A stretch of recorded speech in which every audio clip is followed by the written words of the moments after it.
Radio Okapi. Information pour la paix et le développement de la RDC. Monsieur Adolphe Mouzito, bonjour. Bonjour. Nous nous entretenons avec vous sur les grandes questions que se pose la population congolaise, des questions liées à la gouvernance, à la sécurité, au développement économique et au social. Je ne suis pas seule, je suis Jocelyne Moussaou, je suis avec mon collègue Guy Maté. Guy, bonjour. Bonjour Jocelyne. Oui, Adolphe Mouzito, candidat numéro 24 à la présidentielle 2023. On peut savoir pourquoi vous avez postulé. Merci beaucoup d'abord pour l'occasion que vous me donnez de m'exprimer en face du peuple congolais. En fait, moi, je suis des familles d'origine modeste. Je suis né en fait au village. Et c'est extraordinaire. C'est grâce à l'État congolais que j'ai réussi à avoir un diplôme de l'université en sciences économiques. À partir du village, j'étais prise en charge sur le plan scolaire par l'État. J'ai fait l'école primaire, ensuite je suis venu à Kikwit pour le secondaire. Et là, j'ai eu la chance d'étudier dans une Athénée. Vous savez, à l'origine, l'Athénée, c'était pour les Blancs. Et les Bandundu a quand même eu cette opportunité, historiquement parlant, d'avoir beaucoup d'écoles, des jésuites, et puis des Athénées, vers les années 60 déjà. Et en arrivant là-bas, mon oncle m'a fait inscrire. On n'a jamais rien payé pour ces études-là jusqu'à ce que j'ai terminé. J'ai obtenu les diplômes. Et dès là, je suis venu à l'université de Kinshasa où j'ai été pris en charge par l'État congolais. Je n'ai jamais payé les études. Bien au contraire, l'État nous payait et nous nourrissait. J'ai terminé et là, j'ai fait les sciences économiques, évidemment, option économie publique et industrielle. J'avais l'ambition de servir l'État. En fait, c'est l'essence même de cette option-là. Et quand j'ai fini, j'ai été admis à l'inspection générale des finances. Donc, j'étais en plein dans l'État. Ma préoccupation, c'était servir l'État en récompense à ce que j'ai reçu comme enseignement gratuitement, ce qui ne serait pas possible avec la situation sociale de ma famille. Voilà, c'est ce sens des responsabilités. Là encore, j'ai lutté à côté de M. Antoine Gizenga. Et nous avons réussi à avoir le pouvoir, je me suis engagé et j'ai eu l'opportunité d'être désigné Premier ministre à l'époque par M. Kabila, le président de la République. J'ai exercé des hautes fonctions de la République, mais j'ai senti comme si je n'étais pas arrivé à ma satisfaction ultime, celle de relever l'économie de notre pays. À partir de là, je me suis dit, bon, il faut continuer pour servir la nation. Voilà comment les choses se sont passées. Je me sens la responsabilité de continuer cette tâche-là, afin d'aider mon pays. Et c'est dans ce cadre que je me suis fait candidat. Du moins, j'ai été désigné par les militants de mon parti comme candidat à la candidature. Relever l'économie du pays, gouverner, ce sont entre autres des indicateurs de la bonne gouvernance, état de droit, maîtrise de la corruption. Mais on sait que la RDC est très souvent mal cotée sur ce point-là. Il y a plusieurs rapports qui le relèvent, la Banque mondiale entre autres, Mo Ibrahim et les autres. Que pensez-vous, que comptez-vous faire pour modifier la donne si jamais vous êtes élu président de la République? Je vais modifier la donne déjà me remettant moi-même en cause. Il faut que je donne l'exemple. Mais cela passe aussi par une activation, une motivation en faveur du personnel de l'État. Et je voudrais par tous les moyens créer le maximum de richesses en investissant principalement dans les domaines agricoles. Voyez-vous, notre pays, quand vous regardez la croissance d'aujourd'hui, nous avons fait une croissance en 2022 autour de 8%. Mais seulement, il se trouve que quand vous regardez la structure de ces 22%, les gros 90%, c'est le secteur minier qui contribue à cette croissance. Le secteur agricole est très faible, le secteur industriel est aussi faible, et moi je voudrais diversifier l'économie. En diversifiant l'économie, je voudrais que la croissance soit portée, y compris par le secteur agricole. Mais pour cela, il faut principalement investir dans les infrastructures de base, c'est-à-dire les routes, l'électricité, le chemin de fer, etc., de manière à ce qu'on désenclave l'arrière-pays et que l'économie agricole, essentiellement, qui couvre le gros de notre population, puisse être relancée. C'est à partir de ce moment-là, au fur et à mesure qu'on va réaliser la croissance, qu'on va redistribuer la richesse dans l'économie et dans le peuple, mais surtout qu'on va bien payer les fonctionnaires, ceux d'en bas, parce qu'aujourd'hui, ceux d'en haut se servent essentiellement. Si vous regardez le budget de rémunération, plus ou moins la moitié est consacré à la rémunération des gens d'en haut, qui ne sont que 20% des effectifs de l'État. Il faut changer les choses. Je ne suis pas de ceux qui pensent qu'il faut couper le salaire des gens d'en haut. Les avantages acquis les sont et les resteront. Par contre, il y a l'opportunité au courant des 5 prochaines années et jusqu'à la 10e année, si je suis encore au pouvoir ou si je fais partie de ceux qui sont au pouvoir, de faire en sorte qu'on augmente de plus en plus les gens d'en haut, mais aussi qu'on augmente l'enveloppe salariale dans la structure globale du budget de l'État à l'interne. C'est alors que de plus en plus, on va lutter contre la corruption par la motivation, mais aussi lutter contre la corruption en arrêtant, en relançant les secteurs, si vous voulez, de la justice, motiver aussi les magistrats. Vous vous souvenez, je suis le premier à avoir doublé les salaires des magistrats, qui étaient à 450, je l'ai porté à $1000. Et je voudrais augmenter de plus en plus pour épargner les juges, les magistrats, afin qu'ils fassent le travail qui consiste à sanctionner les fautifs. Pour que désormais, quand quelqu'un est attrapé la main dans les sacs, quand quelqu'un a commis une faute ou a commis une infraction, quand il est arrêté, non seulement il est poursuivi sur le plan pénal, mais aussi sur le plan civil, en ce qu'il faut lui récupérer, l'État doit récupérer le bien que celui-ci a volé. Oui, vous voulez créer un maximum de richesses. On sait que l'une des parties du pays, n'est-ce pas, qui détiennent plutôt des potentialités pouvant permettre de créer ce maximum de richesses, c'est la partie est du pays, qui connaît des guerres interminables.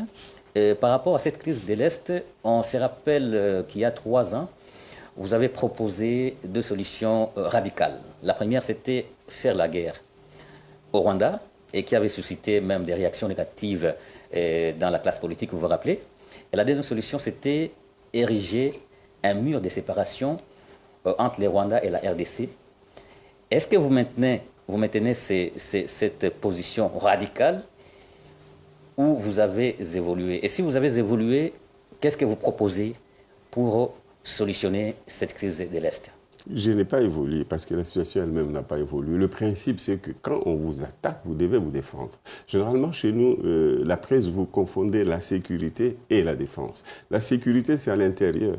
Et nous devons aussi y travailler parce que nous avons une délinquance juvénale qui s'élargit aussi bien dans la ville de Kinshasa qu'à travers le pays à cause de la misère, du chômage qui frappe les jeunes. Mais maintenant, s'agissant de la défense, nous devons nous préparer à faire la guerre au Rwanda. Les Rwandais, et chez nous, ils occupaient des portions de terre importantes. Il nous faut faire la guerre au Rwanda. Mais quand je dis faire la guerre, c'est-à-dire se préparer à faire la guerre si les Rwandais ne veulent pas sortir de notre territoire. Nous proposons une solution. Cette solution, elle a toujours existé, elle n'a pas été mise en application. Et d'ailleurs, le contexte actuel ne permet pas de la mettre en application, c'est la CPGL. Travailler ensemble avec les Rwandais, exploiter les richesses que nous, les Congolais, on a. S'ils viennent avec les rapports, on peut créer des entreprises à l'aise sur cette partie-là, avec la communauté internationale, avec le monde capitaliste d'ailleurs, qui instrumentalise les Rwandais et l'amène à nous attaquer. Derrière les Rwandais, il y a les multinationales. Mais il faut négocier avec les puissants pour leur dire, les richesses du Congo sont là. Les Congos ne demandent pas mieux qu'à ce qu'on les exploite et qu'on gagne, comme on dit, win-win. Le Rwanda trouvera son compte en tant que voisin, pays voisin, dans l'exploitation commune de ces richesses dans le cadre de la CPGL. On n'aura pas besoin de faire la guerre parce qu'ils nous font la guerre pour prendre les richesses qu'ils auraient pu avoir tout à fait normalement dans le cadre de la coopération. Donc je parle de la guerre pour dire nous devons nous défendre. Mais maintenant, avant de faire la guerre, vous allez dire aux partenaires, est-ce qu'il y a des raisons pour lesquelles nous pouvons faire le Rwanda? Est-ce qu'il n'y a pas moyen de trouver un compromis? Mais ça, vous ne pouvez pas l'obtenir si vous n'êtes pas en position de défense et que vous n'êtes pas fort, vous n'êtes pas bien, comme est-ce que vous n'avez pas une armée. La diplomatie ne fonctionne qu'en faveur de ceux qui ont une armée. Et donc, nous devons renforcer notre armée. Nous devons nous mettre en position de nous défendre. C'est alors que le Rwanda va comprendre, et y compris les partenaires extérieurs qui se cachent derrière le Rwanda.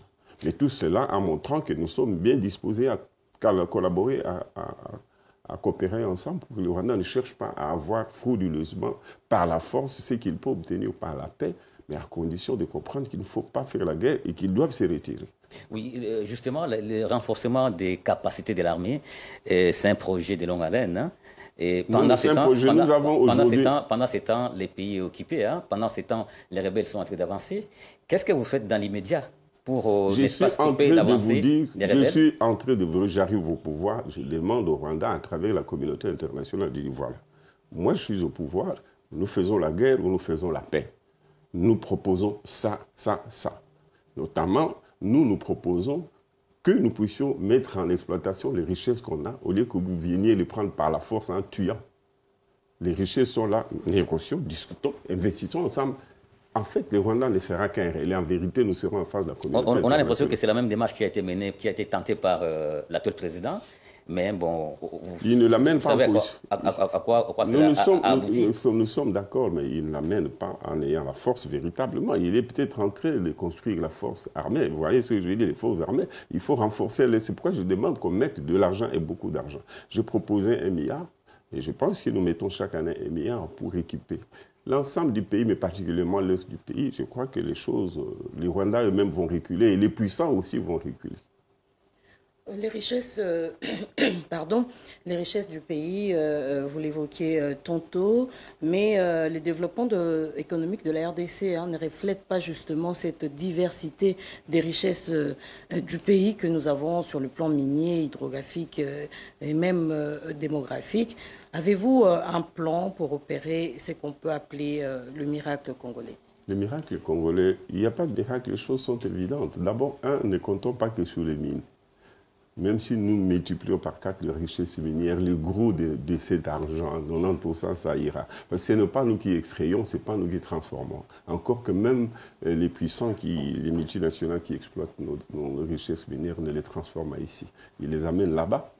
Notre objectif consiste à dire, exploitation minière, oui, mais surtout utiliser, faisons en sorte que la part, le gros de notre richesse reste ici, non seulement en tant que cash flow nous revenant à nous, mais aussi en tant que réserve d'échange. Il faut au moins 50% des réserves d'échange qui doivent rester ici.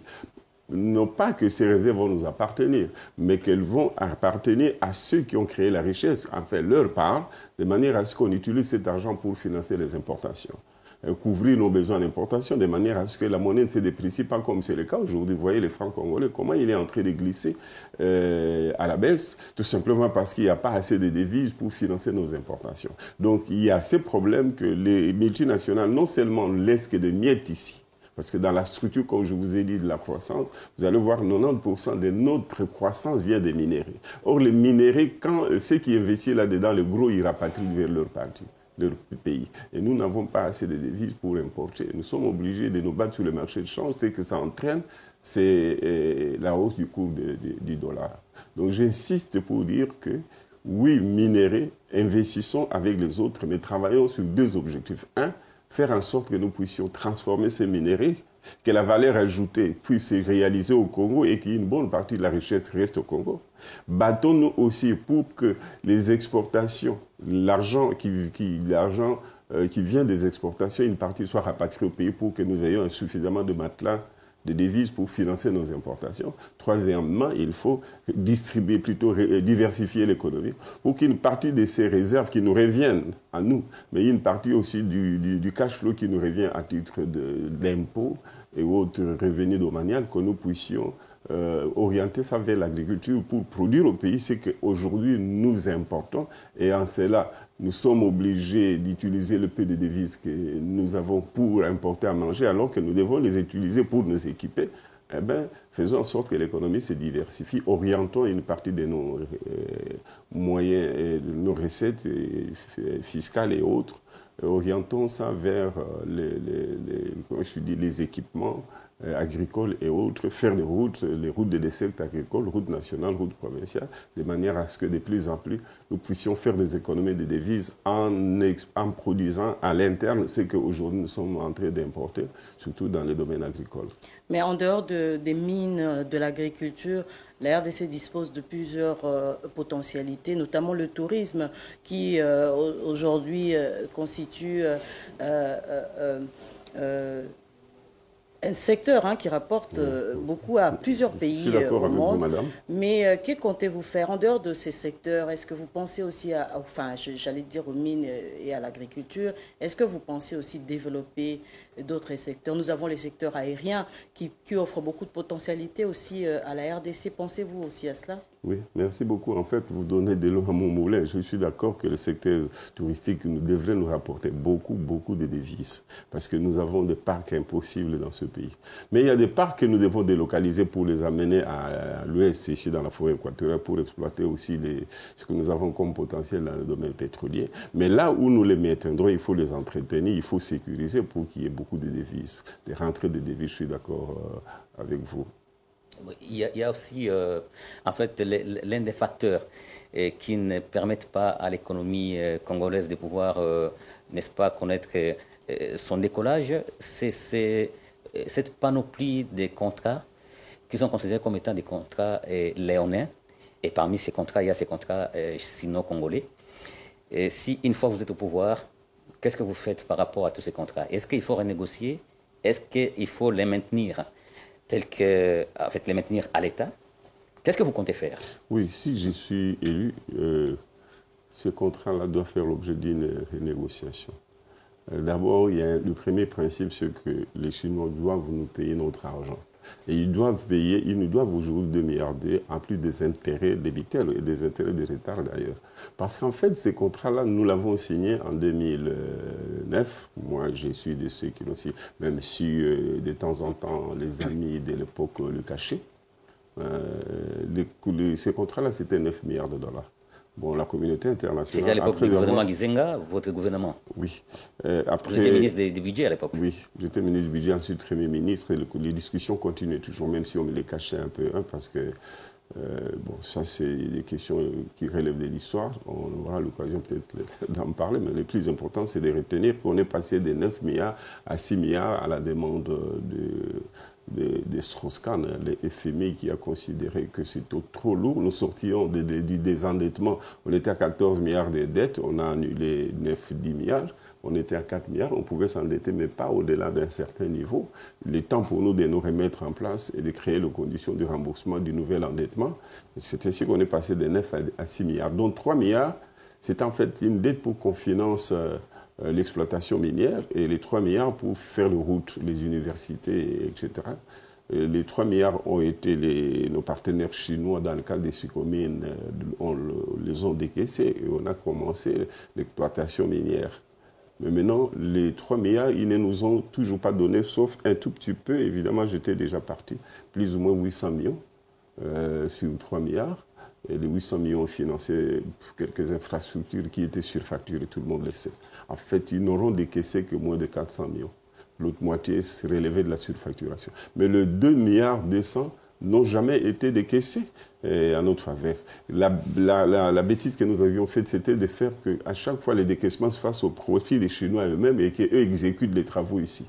Donc, ils avaient l'argent, c'était pour eux, le travail, c'est eux qui devaient le faire. Ils n'ont jamais fait ce travail. Alors, ce que nous demandons, puisque en fait, si commune a commencé l'exploitation, doit avoir déjà, en principe, à ces jours, fini de rembourser cette dette-là, alors qu'elle n'a pas été décaissée pour nous. Donc, on a eu un coût d'opportunité important. Aujourd'hui, nous aurions déjà la route numéro 1 terminée. Nous aurions la route numéro 2 nationale terminée, la troisième qui devait relier l'ouest à l'est. Ce n'est pas le cas, donc c'est un coût d'opportunité pour nous. Moi, je pense qu'il faut négocier cette dette pour que les Chinois nous remboursent et peut-être que nous puissions récupérer la mine parce qu'elle est totalement, la dette elle-même, elle a déjà été amortie.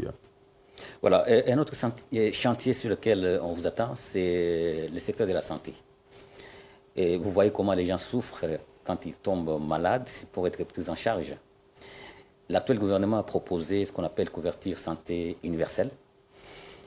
Une fois le numéro 24, M. Adolphe Muzito, au pouvoir, qu'est-ce qu'il ferait pour essayer d'améliorer les conditions, pour essayer de relever ce secteur-là de la santé? Oui, le problème, c'est qu'il faut être systémique. Vous ne savez pas améliorer le secteur de la santé si le budget ne suit pas. en termes de recettes ou de crédits à destiner à ce secteur-là. Vous ne savez rien faire si dans l'entretemps la production nationale n'augmente pas pour que le prélèvement fiscal aussi augmente et qu'il y ait suffisamment d'argent pour orienter dans les différents secteurs. Et tous les secteurs s'y tiennent. Ça ne sert à rien de penser que vous pouvez améliorer un secteur. Si l'autre n'est pas amélioré, il y aura des répercussions sur celui que vous tentez d'améliorer. Donc, augmenter le budget de l'État, c'est dans mon programme. Orienter maintenant une part de ce budget au niveau de la santé. Il y a les hôpitaux qu'il faut réhabiliter à travailler et les construire en quantité ou en nombre suffisant. Il y a le médecin eux-mêmes qu'il faut bien payer. J'insiste beaucoup sur le paiement de médecins. Moi, je pense que j'ai comme projet d'augmenter le médecin jusqu'à 5 000, petit à petit, 5 000 $ pour un médecin, 6 000 $ pour un prof d'université. J'ai un plan. Et le budget de l'État le permet. Si nous l'augmentons, par exemple, il est aujourd'hui à 10 milliards en ressources propres. Moi, je prévois de l'amener à 20 milliards dans 5 ans. Et il y a moyen et 40 milliards dans 10 ans, il y a moyen de payer le médecin correctement, de réhabiliter les hôpitaux, d'en construire d'autres, et les personnels aussi pro-santé, c'est-à-dire les infirmières, les laborantins, tous les autres personnels qu'il faut dans chaque hôpital. Aujourd'hui, on a un peu un surplus de médecins. On a plus ou moins combien de médecins nous pouvons avoir? On a, je crois, 850. Attends, les chiffres me fuient. En fait, à mon arrivée, nous avions 5000 médecins. On a doublé. Attends, aujourd'hui, on a un peu plus. Les chiffres me fuient. Mais en tout cas, on a plus ou moins 2500 Congolais pour un médecin. C'est excessif. Le principe veut que nous ayons 10 000 Congolais pour un médecin. On a beaucoup de médecins, sauf que plus de la moitié se retrouve à l'arrière-pays. Kinshasa, à elle seule, absorbe plus de la moitié de médecins, ce qui est déjà une anomalie. Il y a plus de médecins qu'il y a d'hôpitaux, plus de médecins qu'il y a de malades ici, alors qu'à l'arrière-pays, c'est le contraire. Donc, on n'a plus besoin d'augmenter petit à petit, augmenter le médecin, puisque dans les secteurs privés aussi, il y en a. Et je pense qu'il y a une partie des secteurs privés qu'il faut amener au secteur public et améliorer leurs salaires, les mettre dans de bonnes conditions de travail. Et je crois que nous pourrons avoir de bons résultats. Mais tout ça doit se faire dans un cadre d'ensemble. Oui, mais dans les cadres d'ensemble, vous ne pouvez pas améliorer la situation des médecins sans améliorer celle des pro-santé. Vous ne savez pas améliorer la situation de la santé si vous n'améliorez pas celle de l'agriculture. Si vous n'améliorez tout ce tien. Et c'est toute une politique globale qu'il faut avoir pour améliorer les conditions de tout le monde. Mais ces conditions, vous ne les améliorez pas s'il n'y a pas augmentation de la production. Il faut que la production augmente et que sur cette production, vous puissiez prélever un budget de l'État qui permette de financer toutes ces dépenses à charge du trésor public. Oui, concrètement, vous faites quoi pour faciliter l'accessibilité aux soins de santé de toute la population? Oui, d'abord, l'accès, les gens doivent accéder à la santé même en n'ayant pas l'argent. Mais ça suppose que l'État en ait et qu'il l'utilise bien. Qu'il y ait des hôpitaux, qu'il y ait des médicaments, qu'il y ait des médecins qui soient bien payés. Tout se tient. Il n'y a pas que les médecins qui doivent être payés, mais les pro-santé, comme j'ai cité, les infirmiers, les responsables des radiologies et autres qui accompagnent le travail du médecin doivent être bien payés. Monsieur Adolphe Mouzito, comment se présente votre projet de société en ce qui concerne l'éducation des jeunes, l'enseignement des bases et universitaires? Oui, ce n'est pas mon projet de société. Si vous voulez mon programme, oui, mon programme prévoit la formation de la jeunesse dans le domaine de l'enseignement. Je vais, si vous me permettez, vous donner la cartographie pour vous montrer combien la bombe dans ce secteur-là est atomique, si vous permettez l'expression. Prenez l'histogramme du pays. Nous sommes 120 millions d'habitants. Vous prenez plus ou moins 100 habitants dans un quartier ici à Kinshasa ou dans un village. Sur 100 habitants, plus ou moins 43 sont des enfants de 0 à 17 ans. Donc ne peuvent pas travailler. 80% de cette population-là ne peuvent pas travailler. 3% c'est des vieillards. Des vieillards comme nous, enfin des vieux comme nous, vieillards, j'exagère. À partir de 65, 66, vous êtes dans la catégorie des passifs comme les enfants, vous ne pouvez pas travailler. Donc nous faisons 50%. Enfants, jeunes, jusqu'à 17 ans, ne pouvons pas travailler. Et je compte aussi les étudiants qui peuvent avoir 20, 30 ans qui ne peuvent pas travailler. Bien. nous faisons partie de la population passive qui ne peut pas travailler. Si vous voulez, 50%. Les 50 autres pourcents, c'est des gens qui vont de 18 à 65 ans, qui peuvent travailler, donc vous autres. Vous êtes 50%. Mais malheureusement, sur ceux qui doivent travailler, qui sont aptes à travailler, ayant étudié ou pas, hein, parce que quand vous êtes dans l'âge, vous pouvez faire n'importe quel autre travail, mais vous ayez un emploi formel, y compris dans l'agriculture. De ces 50%, là, malheureusement, sur ces 50%, 15% seulement travaillent. 15%. Et quand vous prenez 15% si nous transportons cette configuration, cet échantillon sur la population qui est de 120 millions d'habitants, donc ça signifie 60%, la moitié de passifs, les enfants jusqu'au vieillage, 60 millions.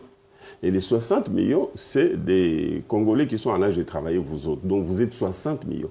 Sur les 60 millions, plus ou moins 9 millions seulement travaillent. Et le problème, et les premiers, je vais en revenir, 9 millions seulement travaillent. C'est eux qui prennent en charge qui prennent en charge les gens de leur âge, vos frères, vos amis, vos cousins qui sont des chômeurs. Hein, ils sont 51 millions. Et vous devez prendre aussi les enfants de vos frères qui mettent au monde et qui n'ont pas d'emploi et dont la charge représente, si vous voulez, 60 millions de Congolais. Là-dedans, il y a les vieux et il y a les enfants. Voilà la bombe atomique. Mais je veux vous donner une cartographie d'un pays normal. Je prends l'exemple d'un pays européen. Les Européens, ils sont, si vous prenez un échantillon de 100, 25% c'est des vieillards. Ils ont travaillé, ils ont un revenu parce qu'ils ont la cotisation sociale. Les enfants, c'est 22%. Et les autres qui travaillent sont 55%. Donc, vous avez la population active comme la vôtre, représente 50%. Chez nous, c'est 50%. Chez eux, c'est 50%. Les vieux, ils sont 23%. Vous voyez, vivent longtemps. Chez nous, c'est 3%. Nous n'avons que 3% de nos populations qui ce sont des vieux. Et les enfants, c'est 22%. Donc, vous avez les vieux qui sont 25%, les enfants 22%. Total, ils font 45%. Ceux qui doivent travailler font 55%. Ce qui est intéressant, c'est qu'ils sont 55% en âge comme vous de travailler. Ceux-là, ils sont plus ou moins 95% qui travaillent. 5% sont des chômeurs. Et comme ils sont 95% de ces 55% qui travaillent, ils peuvent prendre en charge les chômeurs, qui ne sont que 5%. Chez nous, c'est 15% qui travaillent, qui doivent prendre en charge les 95% qui ne travaillent pas. Et Adolphe Muzito propose quoi? Je propose justement qu'on prenne conscience que nous avons plus ou moins 51 millions de sans-emploi. Il faut créer au minimum par année, au minimum 4 millions. Ça passe par la formation professionnelle? La formation professionnelle, mais surtout, d'abord, les secteurs dans lesquels il faut les employer. C'est principalement l'agriculture. Parce que au fur et à mesure que l'industrialisation va venir, au fur et à mesure que le secteur primaire va se développer, et les gros, déjà, il faut le mettre dans l'agriculture. Regardez la ville de Kinshasa, c'est 8 000 km, non, c'est 10 000 km². L'Iterland, la 80% Maluku, à lui seul, représente 8 000 km². Le reste de Kinshasa, c'est 2 000 km². Mais il n'y a pas d'agriculture là-bas, et pourtant nous mourons de faim. Il faut y mettre la masse. Pour leur formation, pour l'éducation? Non, la formation là, laissez-moi tranquille, madame. Moi, je veux vous dire que nous pouvons former chaque jour des briquetiers. Ils n'ont pas besoin de plusieurs mois. Nous avons besoin de maçons. Nous avons besoin de la masse laborieuse. On n'a pas besoin de grandes formations, mais c'est l'orientation vers un secteur qui demande peu d'énergie, plutôt beaucoup d'énergie, peu de connaissances. Les gens, un briquetier, vous le formez en une journée. Et Kinshasa, ici, vous les cadres, ici, vous n'avez pas de logement. Et pourtant, nous pouvons construire. Nous avons le bois, nous avons l'argile, nous avons la pierre là qu'on utilise pour faire les ciments. Nous avons tout ce qu'il faut pour nous loger, sans importer même un petit matériel quelconque. Donc c'est pourquoi j'ai dit, avec cette configuration, où il y a une bombe atomique, le chômage de mal, on n'a même pas besoin des études. Il faut d'abord produire pour manger, même en étant illettré. Illettré, tu ne sais même pas écrire 1 plus 1. Il faut avoir des connaissances pour aller dans l'agriculture. Je suis en train d'exagérer, madame, la maman, ma mère, ma tante n'a jamais été à l'école. Elle peut vous nourrir ici toute la vie. Donc, les jeunes gens que vous avez qui savent juste écrire 1 plus 1 égale 2, vous les mettez dans l'agriculture, mettez-les dans la construction des maisons. Même des maisons uniquement en bois. Hein. Ça dit, bon, dans l'entretemps, nous n'avons pas de fer pour faire des clous et tout ce qu'on utilise là pour... On peut construire en bois d'un but à l'autre. On a le sable, on a le moellon, on a tout ce qui a comme grès, ainsi de suite, pour construire. Mais maintenant, à partir de ces secteurs, on peut tirer les autres. Dans l'agriculture, on peut tirer dans les logements. D'abord, la construction. Même les routes, on peut commencer à le faire avec cette armée des chômeurs. Il faut une économie des masses pour ça. Et puis, le reste va être tiré par cette dynamique. Malheureusement, nous sommes entrés dans le développement par la porte des sorties. Disait un professeur. C'est-à-dire que les Blancs viennent, et lui, il commence avec l'agriculture, le logement, il mange bien, il commence à industrialiser. Mais en industrialisant, il se développe, il a besoin de ce qu'il n'a plus là-bas, parce qu'il a tout exploité, les richesses. Il vient ici chercher. Sa femme est déjà riche, il commence à chercher l'or pour elle, le diamant, les matières premières dont ils ont besoin, le cuivre pour continuer à construire des bateaux. Ils viennent ici pour chercher les matières premières qu'ils n'ont pas là-bas. Mais quand ils partent, nous commençons par ces matières premières dont ils ont besoin pour les exporter. Dans l'entretemps, nous commençons par eux en faisant des logements sociaux, en faisant l'agriculture. Et nous exploitons les matières premières, on les renvoie, ils nous donnent les devises pour que nous, on importe à manger chez eux. Donc, on est entré dans le développement par la porte de sortie. Donc, les secteurs miniers, c'est le secteur par lequel on devait terminer et non pas celui par lequel on devait entrer dans le développement. Nous, on est entré dans le développement en exploitant l'or, les diamants qu'on aime, mais nous n'utiliserons jamais ça pour manger. Nous devons exporter pour avoir de quoi acheter à manger. C'est comme une maman, pour nourrir ses enfants, elle doit faire des beignets, vendre et acheter les foufou na libanda pour balia. Non, il faut ça la bilanga. Alors, parlons justice. Il est de notoriété publique que le pays connaît un sérieux problème avec son système judiciaire. Récemment, le chef de l'État a même dénoncé les dysfonctionnements de la justice. Une fois au pouvoir, Adolphe Muzito, numéro 24, qu'est-ce qu'il fait pour essayer d'améliorer l'administration de la justice dans ces pays, afin que la population se sente, n'est-ce pas, satisfaite par cette administration de la justice? J'ai dit que tout se tient. Tout se tient. Si les juges est mal payés. Vous savez, quand on regarde les trois pouvoirs, l'exécutif, les judiciaires, les parlementaires, les trois pouvoirs. Mais la justice, c'est vraiment... C'est malheureux. Ils n'ont même pas 10% de ce que les autres ont. Le pouvoir exécutif, c'est lui qui prépare les budgets. Ils s'emparent du gros morceau, la primature, la présidence, avec un gros personnel. Je n'ai pas le chiffre avec moi. On aura l'occasion de chiffrer tout ça. Vous avez été Premier ministre, apparemment vous avez maintenu ce système. Non. C'est moi qui... Vous l'avez pérennisé? Non. Peut-être vous voulez finalement que je parle. Non, c'est moi qui ai amené les juges à avoir un salaire au-delà de $1000 parce que je l'ai trouvé avec $200-300. Vous voyez ça? C'est moi qui ai commencé à construire. Moi d'ailleurs qui ai augmenté. Moi j'ai trouvé 1500 magistrats. J'ai recruté 2000. Je l'ai trouvé à $200-300. Je l'ai amené à $1000. Mais là, malheureusement, tout cela a été mangé par l'inflation et par l'érosion de la monnaie, avec le pouvoir qui se sont suivis après le mien. Mais j'apprécie maintenant que Tshisekedi a augmenté les effectifs, les portants de 3 milliards pendant presque 10 ans que nous avons laissé à ça. Il a recruté 5000 magistrats. 2500 sont en place. Le nombre est bon. Déjà, on peut aller jusqu'à... Il faut qu'on aille jusqu'à 15 000 magistrats pour respecter le ratio international qui veut que chaque Congolais soit à proximité du tribunal. Sauf que ces juges-là, malheureusement, plus de la moitié se trouvent à Kinshasa, où ils n'ont même pas de bureau. Ils sont 100 dans un petit bureau.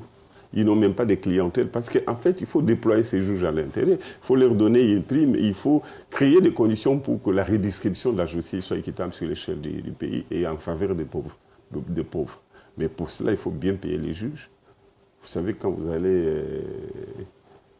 même l'huissier des justices, il est incapable de vous faire un procès verbal. Il vous demande, avez-vous les justiciables de lui donner du papier, de lui acheter les stylos.